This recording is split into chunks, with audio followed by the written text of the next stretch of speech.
1. Pengertian teks non-sastra. Teks non-sastra adalah teks yang berisi informasi nyata, fakta, dan disusun dengan bahasa yang jelas, lugas, dan objektif untuk memberikan pengetahuan kepada pembaca. 2. Pengertian teks sastra. Teks sastra adalah teks yang berisi imajinasi, perasaan, dan kreativitas penulis yang disampaikan dengan bahasa yang indah dan menarik. 3. Jenis-jenis teks non-sastra, 3 contoh. 1. Teks laporan. Teks laporan adalah hasil dari pengamatan pada objek atau fenomena tertentu. Tujuan teks laporan adalah menginformasikan hasil pengamatan tersebut kepada pembaca. Informasi yang diberikan bersifat nyata, faktual. Karena berdasarkan pengamatan, biasanya teks laporan disebut juga dengan teks hasil observasi. 2. Teks eksposisi. Eksposisi adalah uraian, paparan, yang bertujuan menjelaskan maksud dan tujuan dalam suatu karangan. Berdasarkan pengertian tersebut, maka teks eksposisi adalah teks yang memaparkan sejumlah pengetahuan atau informasi. 3. Teks ulasan. Teks ulasan adalah teks yang berisi hasil analisis atau penilaian suatu karya. Karya yang diulas dalam teks ulasan bukan hanya karya sastra, puisi, prosa, drama, melainkan buku, film, dan lagu. 4. Jenis-jenis teks sastra, 3 contoh. 1. Teks puisi. Teks puisi adalah teks sastra yang terikat dengan aturan tertentu, seperti irama, rima, baris, dan bait.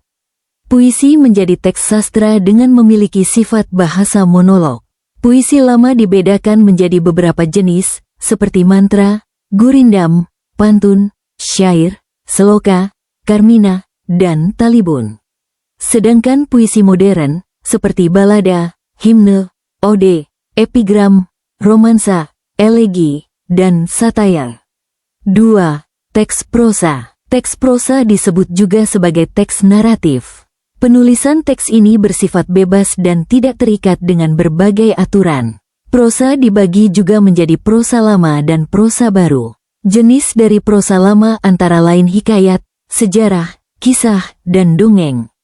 Sedangkan prosa baru antara lain roman, novel, cerpen, riwayat, kritik, resensi, dan esai. 3. Teks drama. Teks drama merupakan teks yang menggambarkan karakter dan kehidupan manusia melalui akting yang dipentaskan. Teks ini memiliki bentuk dialog antar tokoh yang dipentaskan melalui drama pementasan dengan penonton.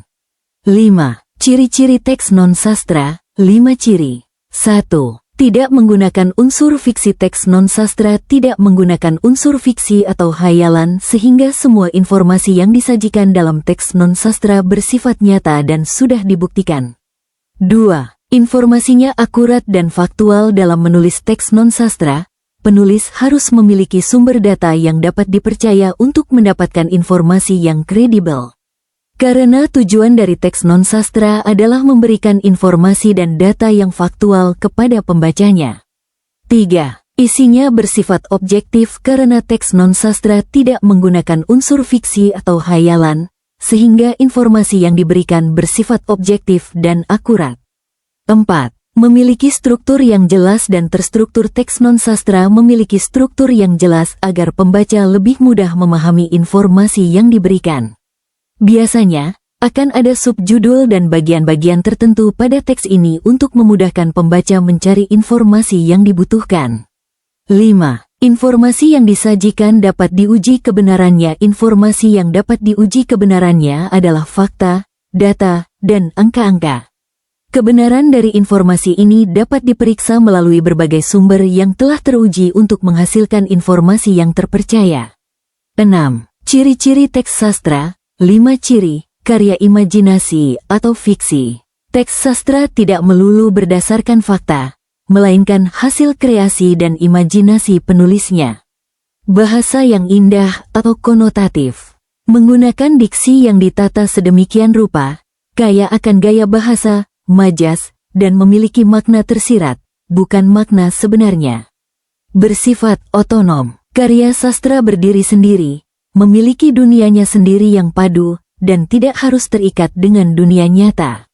menimbulkan efek estetis dan emosional. Tujuannya memberikan keindahan bagi pembaca dan mampu menggugah perasaan atau emosi.